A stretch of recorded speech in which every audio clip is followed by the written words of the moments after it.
and welcome. You're tuning in to Unbreakable Hope with me, your host, Jessica Rose.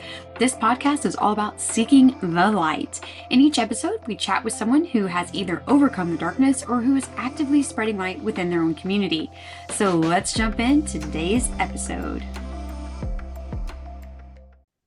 I'm excited to introduce today's lovely guest, Lane. We are going to talk about stress. And if you don't know about stress, this is a great episode for you. And if you do know about stress, it's also still a great episode for you. We're going to talk about burnout and what stress does to the body and maybe some simple things that you can do to look inward to be able to heal yourself on this crazy thing we call life. So let's jump into today's episode. Well, thank you so much for being here. I'm really excited about our chat today. I'm thrilled to be with you, Jessica Rose. Thanks for having me. Well, I'm going to pass it to you, let you introduce yourself, and we'll jump in. Sure, thanks.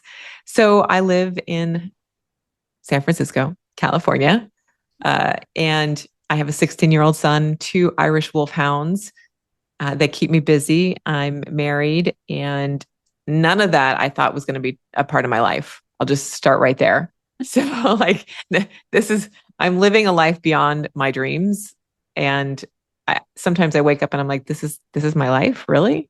So I'm going to go back in time for a minute and share, I have always lived in California. San Francisco is my hometown. And I grew up here. I found the fast track. I started modeling very young and moved to Los Angeles. And, it was the 90s. And well, I started drinking, and drinking was a big part of my life, and it kind of tore me apart, but I didn't really know that it was tearing me apart until, one of my designers said, "You smell." And I was like, I took offense to it. I was like, no. And then another designer was like, "Where is she?" And I was hiding in my dressing room, this was not normal behavior.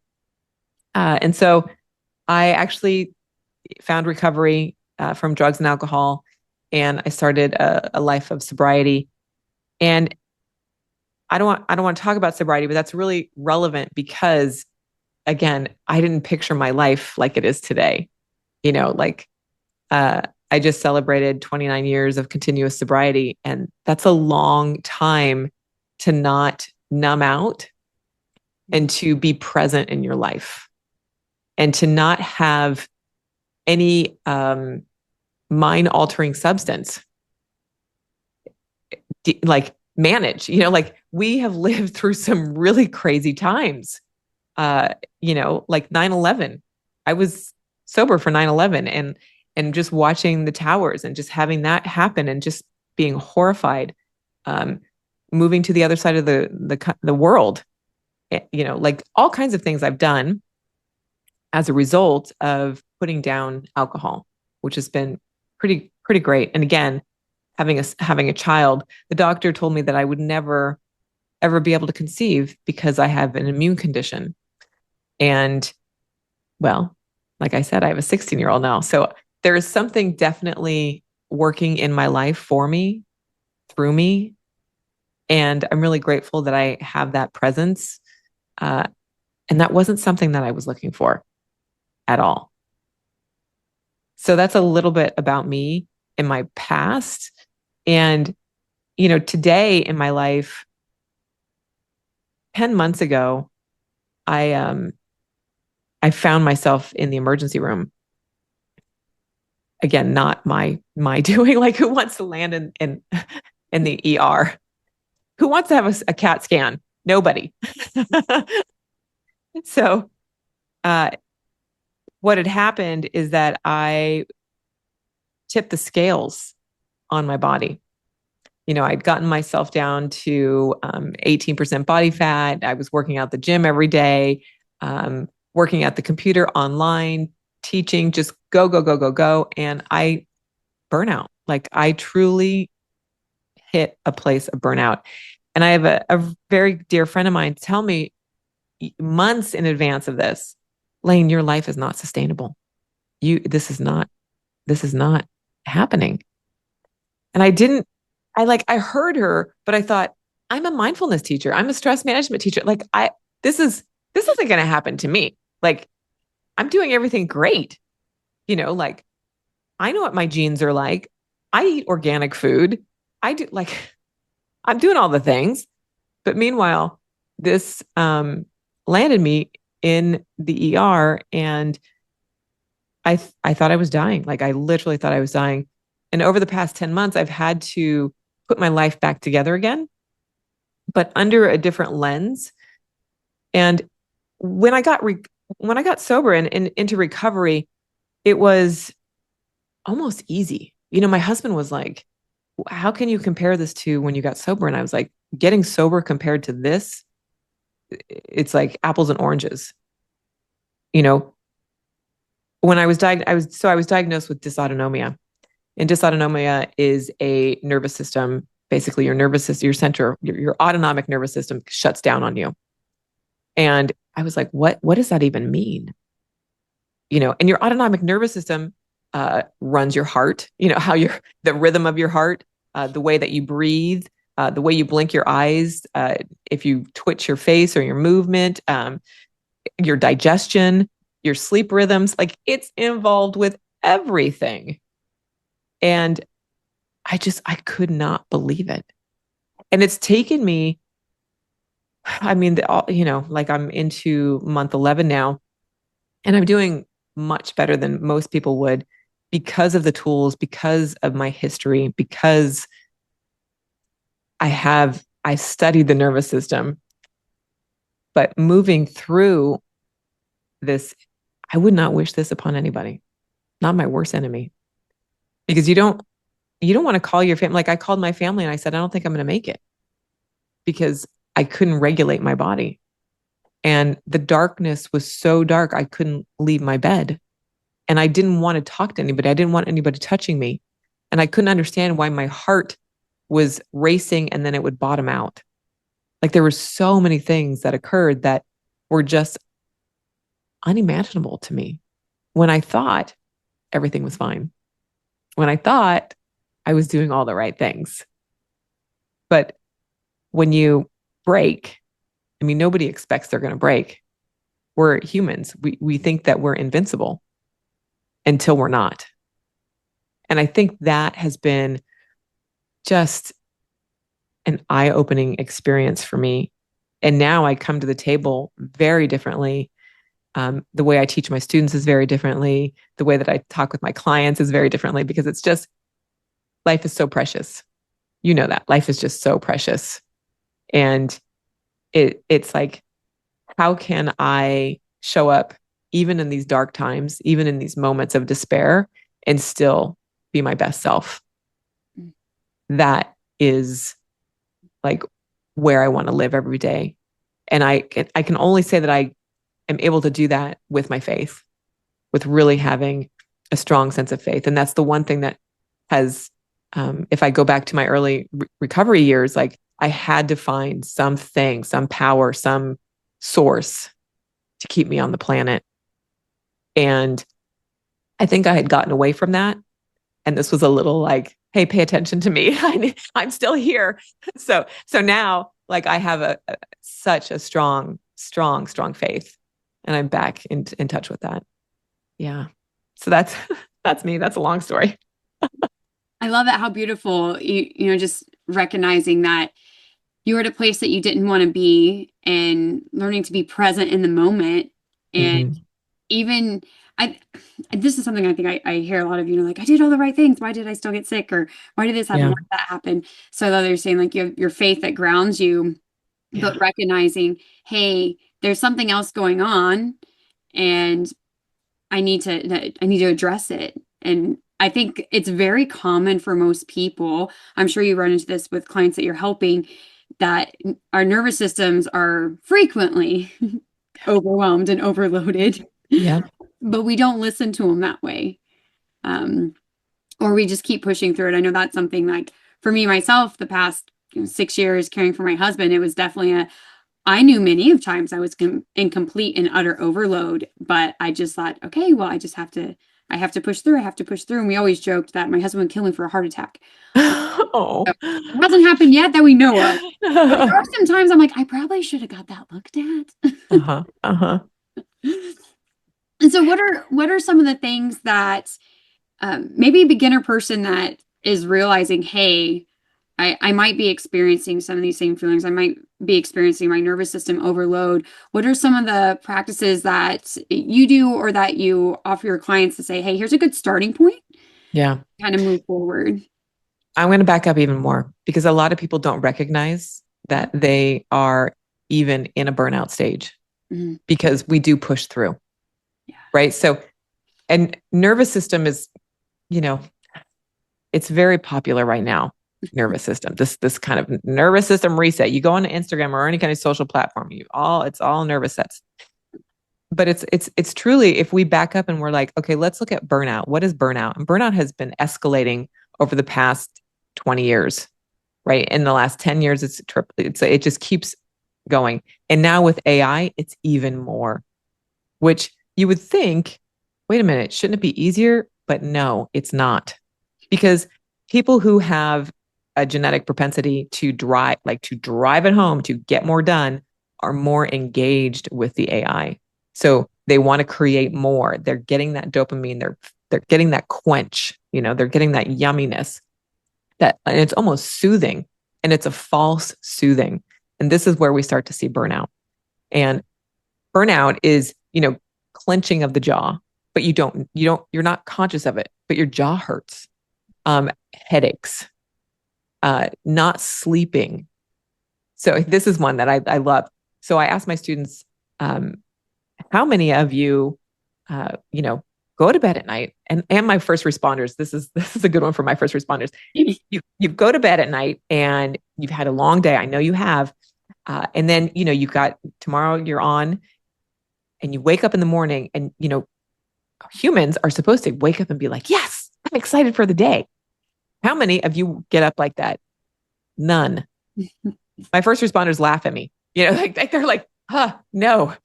So, that's a sign of burnout, is disrupted sleep, not having the motivation to get up in the morning and do what they love. We go into careers because we want to, we love them, and they don't want to.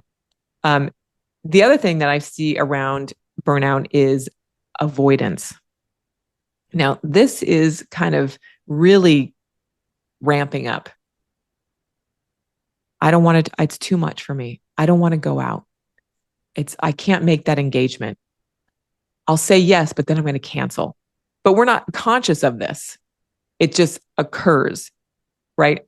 Texting. It's too many texts. I can't respond to the text. Emails. I'll deal with that tomorrow. Right. So this avoidance is also a huge sign of burnout and what's occurring in our culture. This is not just one person or a certain group of people. This is unanimous. This is everywhere I look, because I teach so many different populations. So I think that is crucial to just say, am I facing burnout? Do I have any of these characteristics? And then when we start to look at what are some of the tools, nobody likes what I'm going to say next. So are you ready, Jessica? I'm ready. Let's do this.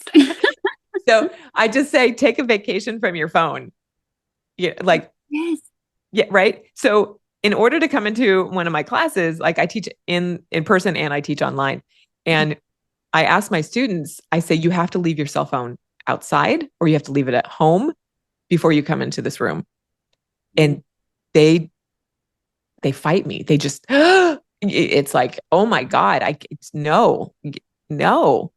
But slowly as we go through the class, they can turn it off. They can take it off their body and they can leave it. But the initial request of, if you want to start supporting your nervous system and supporting your brain, just take a break from your phone. And I'm only asking for an hour a day.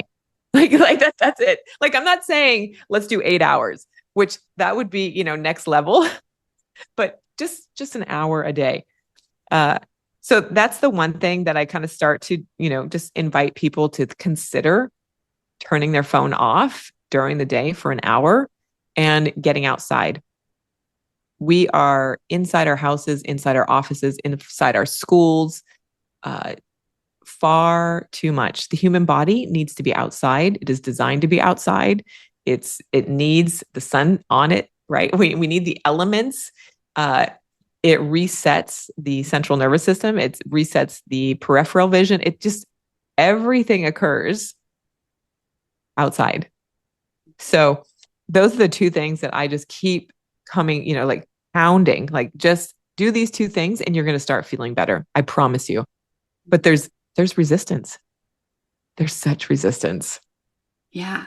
I know there was a time in my life where if you would have told me that, would have been like absolutely not an option. Yeah. Um, for me, again, in that moment, my husband was in kind of critical condition, and I remember how embarrassed I was. I was at a board meeting, and at that time I had like, the headphones actually connected, with the cord, Yeah. right? Yeah. Yeah. And everyone in this Bernardo had earbuds. And I'm like, Right. I don't know any. And I was like, I'm literally waiting for a phone call from neuro-oncology, and I cannot miss this call. And I was like so panicked about it.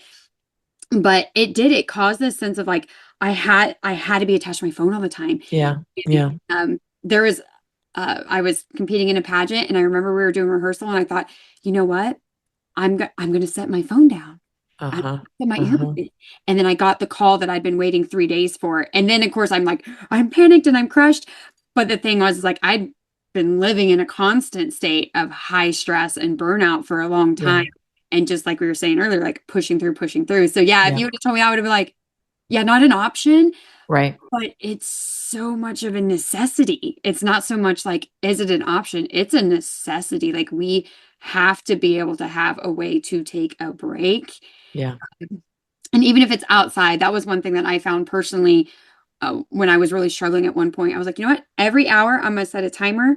I work from home, set a timer every hour, and I'm just going to walk around the block of my house Yes. every hour. And that really, really, really helped me Yeah. and that part of the recovery that I needed in that moment of my life. So I love that you bring up both those things that, yes, hard, but really necessary. Really necessary. And again, they're simple, right? You don't have to pay money for that. But Yeah. it's like you can just do that. But it's like sometimes you have to pay money to get the support to get you to do that. Like that's like, but really it's like getting out, who goes out in the rain? I mean, you can. Yeah. Who gets out in the elements in the snow, right? You Uh, can. And people are like, no, no, no, it's just too much. It's too cold.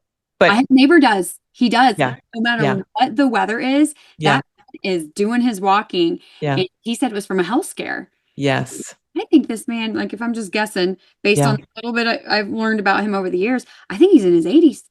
yes. That's His awesome. doctor, he's got the coat, he's got like all Yeah, the care to make sure that whatever yeah, the weather is, he's yeah, out there and he's getting his time in and he's walking. And it's, I feel like we can always find excuses, whether we're right.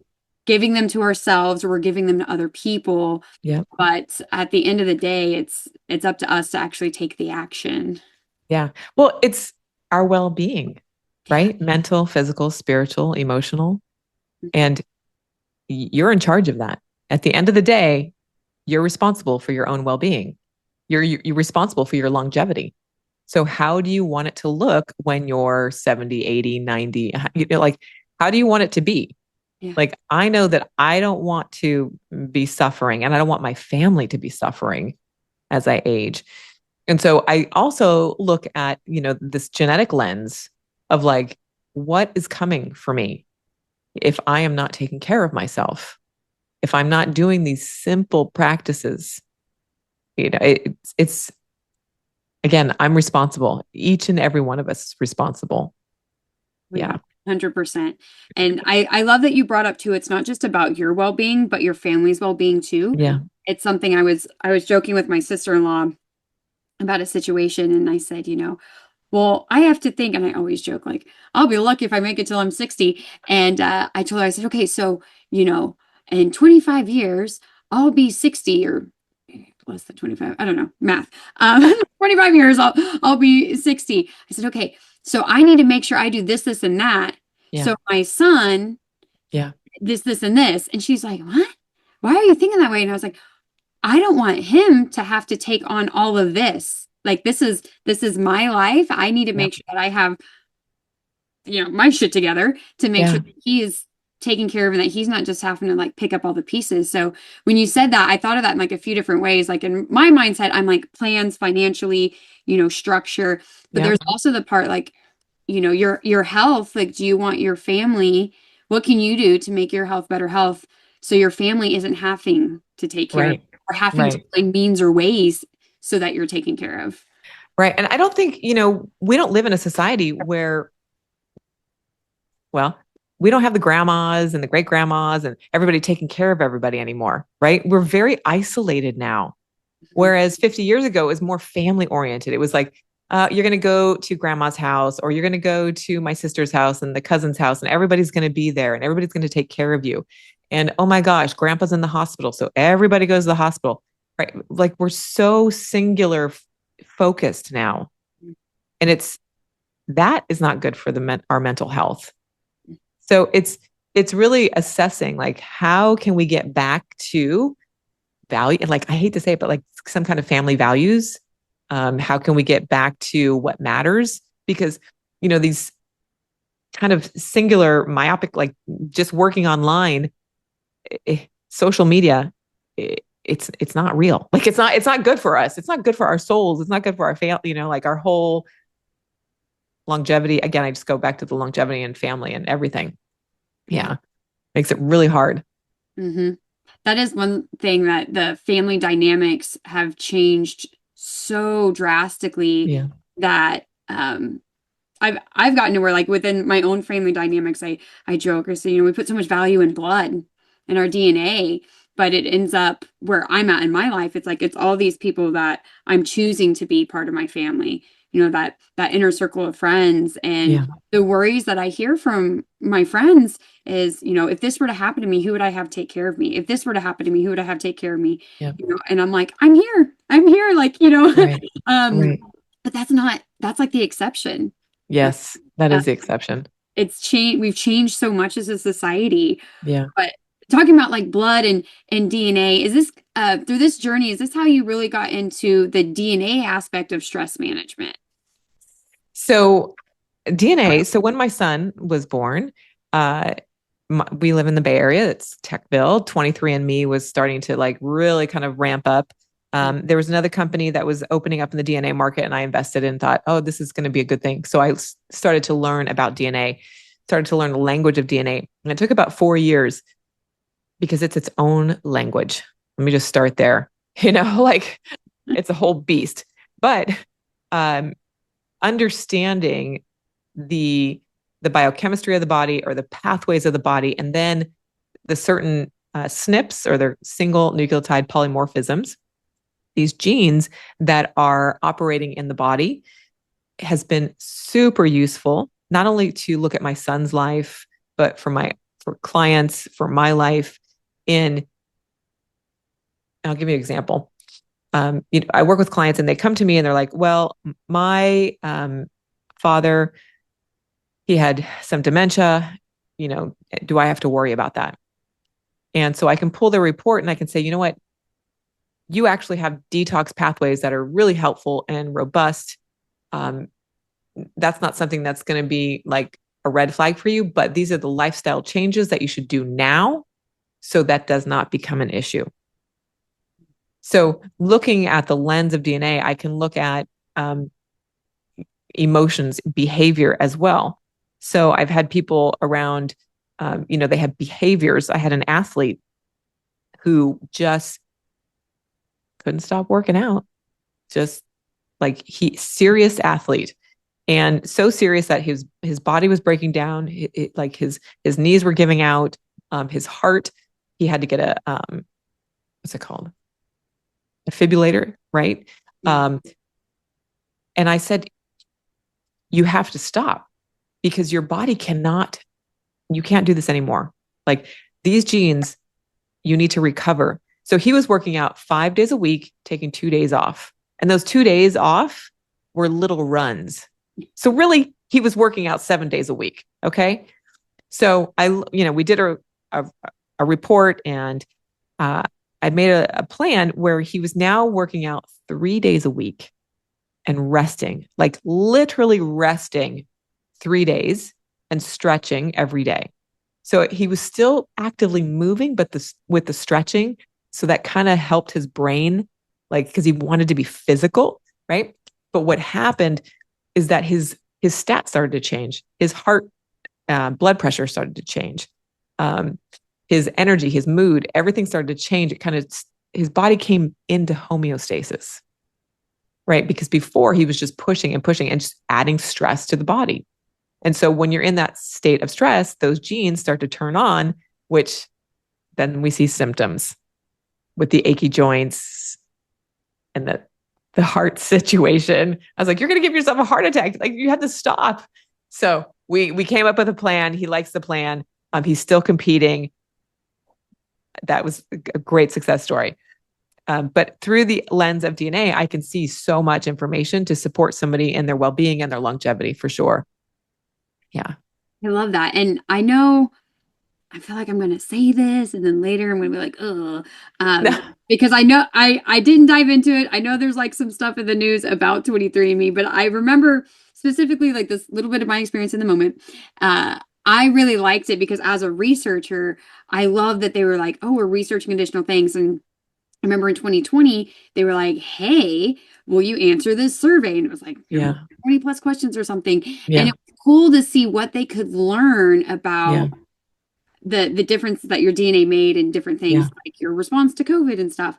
Yeah. So I find that really fascinating. But like you said, it's a language and all on its own, not my wheelhouse. I will happily be like, hey, I'll come to you to do those things. Yeah.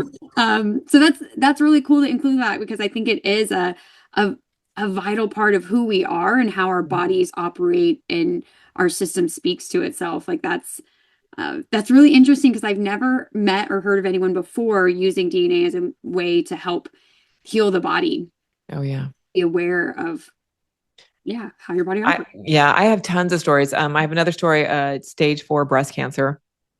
She came to me and she just, I mean, when you're at that place, there aren't a lot of options, And so we put together a lifestyle and she was really afraid because, she was going down chemo track, but again, I go back to the detox pathways. Her detox pathways were not robust enough to be dealing with that kind of medical attention. And so we kind of backed everything off, changed her diet, put her under red lights every day, completely transformed her life, cancer-free, which her doctors are like, what just happened? And I'm like, well, when you look at it through a different lens, you can make different choices. You can make a different decision. You can treat differently. Yeah. Yeah, that's definitely something that's kind of near and dear to my family situation is one person had cancer and was going to go the full Western medicine, like absolute full everything. Yeah. Changed her mind and said, you know what? I'm going to throttle back. I'm going to look into this. I'm going to read. But my husband was very much so. He did the full Western track the first time. He was going to. It worked for him. He's going to do it the second time. And we learned a lot along the way. But, I had to, have those conversations where I'm like, if he's open to it and he wants it, like he knows that it's available to have these conversations and look at other alternatives. Yeah. But I can't force him to do anything. No. He has to want to do that. And he has to be okay with those decisions. And I think sometimes that's hard where we hear all these amazing stories. And for some people, it's just not for them. Yep. Just not up for it. Yeah. Which I think it's work. Yeah. It's literally, Jessica Rose, it's a different mindset. It's a different path. You get, I know I have a couple of clients that have done this and they've gotten a lot of pushback from family and friends. Yeah. And they've maintained their consistency and they've come out on the other side of like, I'm better than I was. I did it my way. The doctor's approval, right. But it is a different type of person who is going to, and I think there's some kind of faith there too. I think there's a different, like, I don't know. Yeah, it can be really hard for people. Well, I mean, that's a good point too. Not only the work that you're having to put into it and the faith and belief and trust in it, but Yep. the fact that the work it takes for you to communicate that and to get Yeah. other people's buy-in or other people to Yep. understand, especially in Yep. your support system, I can definitely see that being almost like in itself, just trying to Yeah. explain to your support system, exhausting. Uh, Yeah. When so you're already so down and out and just trying to like you want to live, yeah, yeah. right? Like, and you have to explain, like, no, no. And this, I feel like as we're talking about like, like the work and the energy and like exhaustion and some of this, Yeah. the work you have to put in for healing, it kind of ties into the work that you do with the calm resilience system. Mhm. And Mhm. I believe you explain it better than me. So I'll just send it back to you. Yeah. So, well, I've been teaching, this my method or this stress management for over 8 years now. And, I realized I was like, more people need to be doing this because we're reaching this saturation of stress and I hear it everywhere. And so I decided to put all of this information, my class basically online, so they could just have it online as an on demand, right? So through these 8 weeks, I teach people about stress. Like, where does it come from? What is it? How is it functioning in your body? How can you identify it? And then how can you start to put space between you and your reactions? How can you have these conversations with family members, right? Because a lot of topics or a lot of stress comes from family members and colleagues. And so I talk about how, to have had those conversations. And so through this, the calm resilient system, you learn how to navigate your personal stress. Yeah. Yeah, that's really cool. And we'll have the links below for anyone interested to look into this. But I think that's just the confusion, I guess the general confusion. We used to say things like common sense, but I don't think you can really say that with anything. And I don't think basic stress understanding, much less management, it is anywhere near common sense. And it's definitely not something we're No, not teaching in schools. People are no. like lucky to learn on the fly. If they take the time, right, and the energy to like Right, right, investigate right. out. Yeah, it does take time. And I think people have to hit that place of burnout or they have to be on somebody's list of you cross this line one more time and you're done. Right? Like that's where we're at right now. It's like, well, can we make some changes before then? That's the invitation. It's like start investigating now before you get to that do or die place. You Yeah, don't want to end up in the hospital, and you don't want to be getting fired. So yeah. investigate it now. Yeah, definitely. That's something like when I think of what's helped me on my journey is I really dove deep into the gratitude practice. And you always hear that write down 3 things a day. Yeah. Yeah. I struggle to get one a day. And I was like, ooh, this is how much like the darkness has me. But I Yeah. remember like I just need to do this. I need to do this. And I'm so, so grateful I did it at that Yeah. time Yeah. because it is what got me through a lot of hard times years after that. And I look back to that moment and honestly, like the reason I really started it was because I was just annoyed at how much my husband kept calling me out. Let's be real. Uh, Uh-huh. oh, you're just so negative. You're like stuck in the negative. Just flick a light switch. And I'm like, it's not that easy. So that's what really started it is I was just annoyed that my husband kept calling me out, to be honest. But I'm really, really glad that I took that time and invested then Yeah. because I could not imagine to be where I am today in this moment without the amount of work I put in then. Yep. It was gratitude practice. It was hard. Like I'm Yeah. saying weeks. I Yeah. was from one item and then I finally told myself you can't keep saying you're grateful for your heat warmers in your car in the winter. Like that's Right. cheating. You have to come up with something new today. Uh-huh. Uh-huh. Days I'm like I'm grateful for my auto start. Her. Uh-huh. Um, but it's I mean this is our wellness, this is our lives, and this Yeah. is our future with our families. I think Mhm. it's so important for people to take that time and put in the work now, because you never know how it's going to benefit you. What else is there to do? Right? Like literally, like if you think about your life, right? Like, what is so urgent that you can't put time into yourself? What is so important?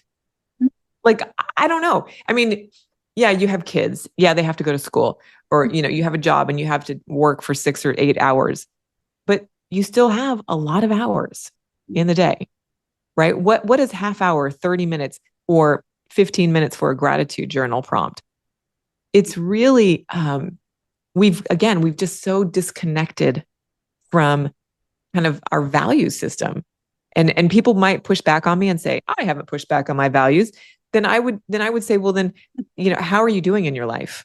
Are you happy? Are you free from the judgment? Are you free from the little nag in your head? Because that's another really, I should bring that up.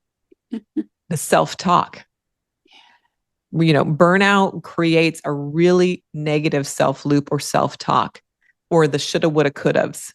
That's all a part of this. And again, the more isolated we are with our devices and our work and our little computers, the further we get from the connection and our true self and taking care of ourselves. That was a rant. I'm sorry. Oh, a necessary one. Yes, 100%. Like, if I could just have everybody on the planet dedicate 1 hour a day to their own care, that is a win, which is uninterrupted care. Mm. Hey, that should be my new mission. I love it. I will. Yeah. And there's so many different ways to be able Yeah. to do it. And I mean, this is where there's the good side of technology and the bad side of technology, right? And this is, Yeah. in my mind, a way that it could be good. Like, you could seek out, there's so many different ways, like Yes. accessing your course online, or, going on YouTube and Yes. downloading free journal prompts. Like, there's so many accesses to free or paid for and enhanced experiences to really Yes. take care of ourselves. And Mhm. we put it last. And I remember when, my husband was sick, I was really struggling and thinking like, oh my gosh, I've completely lost myself. I've engulfed my life as Mhm. being his caregiver. Like, I've got to take care of myself, because if I'm not, I can't be an effective caregiver for him. And that Mhm. was one of the things that kind of got me out of that loop. Was I finally made that connection that if I don't take care of myself, I can't take care of the person I love the most. Yeah. And I think for some of us, we need to be able to I don't want to say unselfishly, we have to find another motive, right? And maybe if Yeah. you're not your own motive, my motive was, if I don't take care of me, I can't take care of him. Right. But it got me through, and it really helped me focus more on what are even just the smallest little things to do to be able to center myself and get through the day. And I think that's a good place for people to start, even if it's just a small change, or Mhm. 5 minutes or 15 minutes, that to build to that 1 hour. Just think of how much, if we all invested in ourselves, how much better our communities would be, in our societies. And I love that you bring up the values. I think it's super important, is that so Yeah. many people don't even know what their core values are, Nope. or their trauma has affected their values, and they have Yes. to come back to center to say, is this a value for me still, even if it Right. has been tainted by the darkness? Right. And that's a really great exercise too, is just sitting down with a pen and paper and writing out, what are my top 3 core values? Just do 3. And right, like, just start there. And you said something really important right there, is that our values can change, right? They can shift because we've gone through something, or we see something differently now. And that's okay to shift your values. But the important part is to recognize them and to evaluate your life and say, am I living with these values in place? Or am I just ignoring them? Am I just putting them over there to the side, and they look good, they sound good, when necessary, I pull them up? Because if I think a lot of times people will say, yeah, I have these values and this is who I am. Meanwhile, they're arguing with their boss. Meanwhile, they're doing something shady. Meanwhile, they're gossiping. Meanwhile, there's a bunch of, Yes. Yeah. characteristics that we can we can get caught up in, and those values are so far removed. So just again, going back to getting a pen and paper and just writing down like these are three values that are important to me right now. And it can just be right now. Mm-hmm. Yeah. There's as we're talking about this, I'm like, I know I'm going to blank on it. I, I'm pretty positive it's the University of Phoenix. Gosh, that's going to drive me crazy. But there's Huh. a university that did a values card sort, and I got introduced to it like I don't even know, like 10 plus years ago. And Yeah. it is one of my favorite things to do is when I'm looking at my, my goals, where am I Yeah. at? Like, taking that dive inward, I redo that card sort. And I typically do it like 2 to 3 times a year because I'll find that, my top five are normally pretty similar, but sometimes my top 10, there may be something in the eighth spot that has become a bigger value of mine during that time that I want to put more energy or focus into. But it's a great exercise to look inward and say, okay, am I living this value? Like you said, like, what do I need to change? Because I'm putting that this is in my top five values, but I don't feel like I'm living it. How do I do Exactly. it? Yeah. I became a firm believer years ago. One of the things that helped me cope was my soul has to rest with the decisions I've made at the end of every day. Yeah. And that's what helped too, is going back to like, this is my value. So if I feel like I'm not meeting this value, I need to change something so Yeah. that I can rest at the end of the day, ensuring that I'm living my truth. Yeah. Yeah. And we're so bombarded by life and lack of time, like everybody's on a time shortage. And it's like, but again, if we can just take 5 minutes, put them up on your bathroom mirror so you can remind yourself every day, like, oh, yeah, that's what I stand for. This is who I am. Because we're trying to eliminate stress, Yes. right? That like stress causes body dysfunction. It's the root of all disease.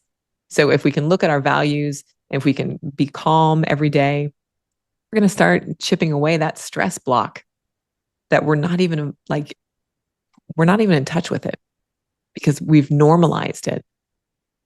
So I think, yeah, just slowing things down is really important for me. Mm, Yeah. yes. Oh, I feel like we could talk all day about this. I love it so much, and this is so important for so many people.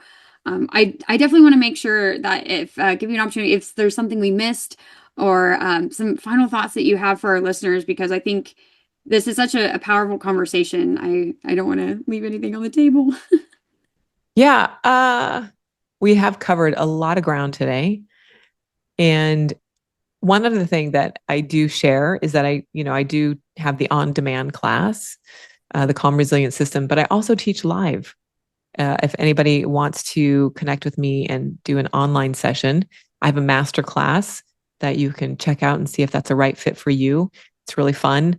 You get to learn. I actually teach in the masterclass about the stress response and the vagus nerve and all kinds of fun things to support you. And again, I just want people, it's like my duty, it's my job, it's my purpose for people to understand what their stress response is and then how to change it. So that could be an option and something fun to do. Yes, I love that. And as a reminder, the links are in the description below, so you can check out all the fun ways. Thank you so much for being here and your time and just Yes. the energy and light that you're putting into the world. I'm so excited for it, and I can't wait to hear how much of an impact this makes for our listeners. Thank you. I'm so glad to be here. Thanks, Jessica Rose. Thank you, listeners, for tuning in. If you found this episode inspiring, please share it with someone you never know who needs more light in their life. May this serve as a reminder that there's always darkness in the world. Do not let it consume you. Always seek the light. Please take a moment to do the good old subscribe, rate, and review. Your support means so much to me, and it helps me spread more light and love. Until next time, be kind, be loving, be human, and don't ever let anyone steal your hope.